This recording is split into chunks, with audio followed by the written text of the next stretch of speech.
جو بڑی پرامن ہے، جو آگے سے بالکل احتجاج نہیں کرتی، سڑکوں پہ آ کے آگ نہیں لگاتی، اور ان کے اوپر جو بھی ظلم کر لیا جائے وہ خاموش رہ کے صرف اپنے اللہ کے آگے جو دعا کے لیے ہاتھ اٹھاتے ہیں، اور انسانوں پہ ہاتھ بالکل نہیں اٹھاتے، کسی قسم کا وہ آگے سے جواب نہیں دیتے، ظلم کا جواب ظلم سے نہیں دیتے۔ تو ان کو کمیونٹی پاکستان میں ایک نظر آئی، جماعت احمدیہ۔ انہوں نے الزام کیا لگانا شروع کیا، سٹارٹ کس بات پہ کیا کہ جی ہم ختم نبوت کے قائل ہیں۔ یہ جو احمدی لوگ ہیں یہ ختم نبوت کے قائل نہیں ہیں، اس لیے ان کے اوپر کسی بھی طرح کا جو ظلم ہے وہ روا رکھے تو ہمیں کسی قسم کا پھر اس کے اوپر انہوں نے اتنا سخت پرچار کیا، انہوں نے مساجد میں اپنے مختلف جو بھی ان کی تنظیمیں تھیں اس کے ذریعے انہوں نے باقاعدہ حکومت کی سرپرستی میں، اس طرح کہ جو حکومت میں اس وقت تھے لیڈران، ان کو اپنی کرسی بچانی تھی، ان کو اپنی حکومت بچانی تھی، کسی طریقے سے ہمارے خلاف عوام جو ہے وہ نہ ہو۔ تو انہوں نے اس تنظیم کو جو مجلس احرار اس کو کہتے ہیں، ان کے سر پہ ہاتھ رکھا اور آہستہ آہستہ ان کو سپورٹ کرتے رہے خفیہ طور پہ۔ جب وہ تنظیم بڑھتی مار دھاڑ پہ آ گئی، قتل و غارت پہ آ گئی، پھر ان کو نظر آیا کہ ملک کے اندر جو ہے وہ انتشار پھیل چکا ہے، تو کرفیو لگایا جائے، اور یہ پکڑ دکڑ ہوئی۔ اس وقت ہوتا یہ ہے کہ کسی بھی قوم کو، کسی بھی ملک کو جب اس طرح انتشار میں ڈال دیا جائے تو پھر ان کو اوپر وہ جو رہنما، جو لیڈران ہوتے ہیں،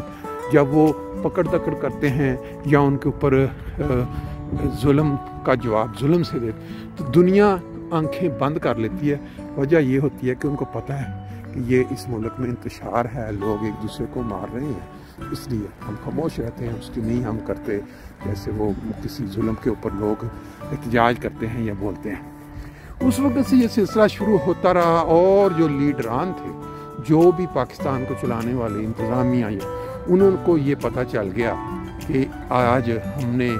ان لوگوں، ان مولویوں کی جو پشت پناہی خفیہ طور پہ کی ہے، یہ والا تو بہت ہی آسان طریقہ ہے حکمرانی کو چلانا۔ اس وقت سے یہ کام چلتے چلتے آرمی لیڈران جنہوں نے کرفیو لگائے، جنہوں نے مارشل لا لگائے پاکستان میں، اور انہوں نے حکومت کا جو عوامی حکومت ہوتی ہے، جو عوام کی ووٹ سے منتخب ہو کے آتی ہے، اس کو انہوں نے اپنے نرغے میں جکڑ لیا۔ بظاہر حکومتیں بدلتی رہیں، لیڈر بدلتے رہے، لیکن جو پیچھے مین طاقت کی سٹریم تھی وہ آرمی کے ہاتھ میں ایک کے بعد ایک جو کنورٹ ہوتی رہی۔ پھر 74 کے وقت میں پھر وہ بظاہر عوامی حکومت تھی، بظاہر وہ بھٹو کا دور تھا اور اس کو بڑی عوامی پذیرائی ہوئی، لیکن جب اس کو اپنی کرسی ڈانوا ڈول نظر آئی، اس نے پھر وہی سہارا لیا کہ یہ ایک کمیونٹی ہے، اور یہ وہ کمیونٹی ہے جس نے بھٹو کو بنانے میں بھی بہت مین کردار ادا کیا۔ وہ لوگ جن کے اوپر کوئی کیا کہتے ہیں، کوئی شفقت کی جائے، جن کے اوپر کوئی مدد کا ہاتھ رکھا جائے، وہی لوگ بعد میں اس شفقت کرنے والے شخص کی وہ کرتے ہیں حالت جو پاکستان میں آپ نے دیکھی۔ یہ بھٹو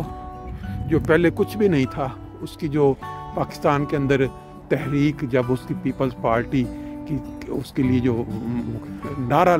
بنا، یا اس کے لیے جو عوام تک رسائی، اس میں بہت زیادہ کردار تھا ایک منظم جماعت جو کمیونٹی جماعت احمدیہ کہ انہوں نے اس کی مدد، اور جب وہ بن گیا، پھر جب بننے کے بعد اس کو نظر آیا کہ میری جو کرسی ہے وہ ڈانوا ڈول، تو پھر اس نے ان مولویوں، انہی عناصر کو جو 53 سے پھوٹ چکے تھے پاکستان کے اندر، ان کی شے پہ ان کی مدد کرنے کے لیے، پھر اس نے اسی کمیونٹی کو وہ ایک کرپٹ اور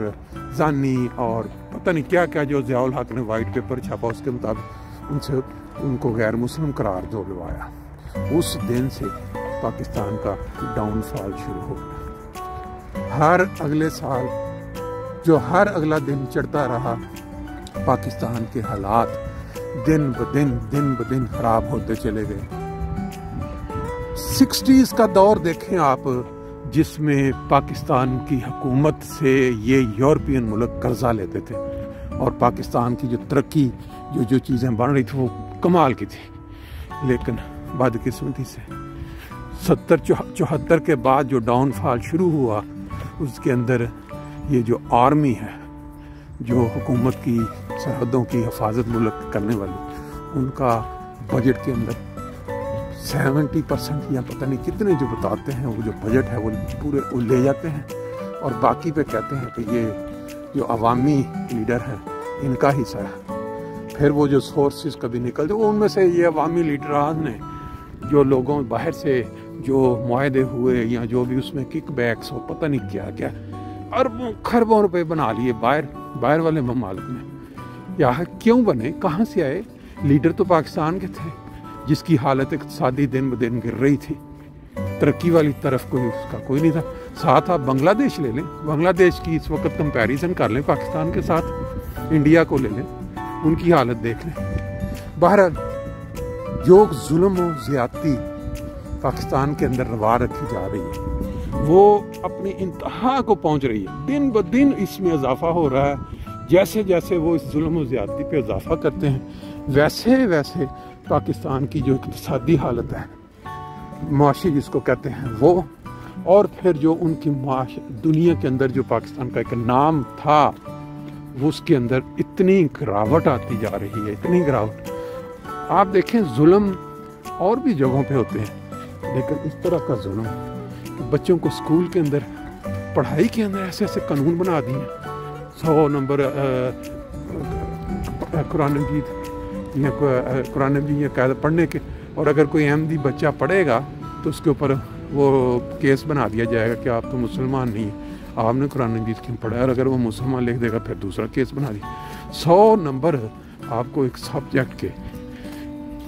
مائنس کر دیے جائیں، آپ کس جگہ پہ اپلائی کر سکو گے، کس جگہ پہ آپ کو جاب ملے گی؟ یہ اس طرح کے بنیادی حقوق ایسے خطرناک رنگ میں وہ سلب آپ سے ہو رہے ہیں، کیا کہتے ہیں لفظ ہوتا ہے، سلب ہو رہے ہیں کہ انسان تصور بھی نہیں کر سکتا۔ بہرحال جی، صبح آج ہماری سیر جو ہے واک فجر کے بعد وہ مکمل ہو گیا، باقی انشاءاللہ تعالیٰ پھر نیکسٹ ٹائم۔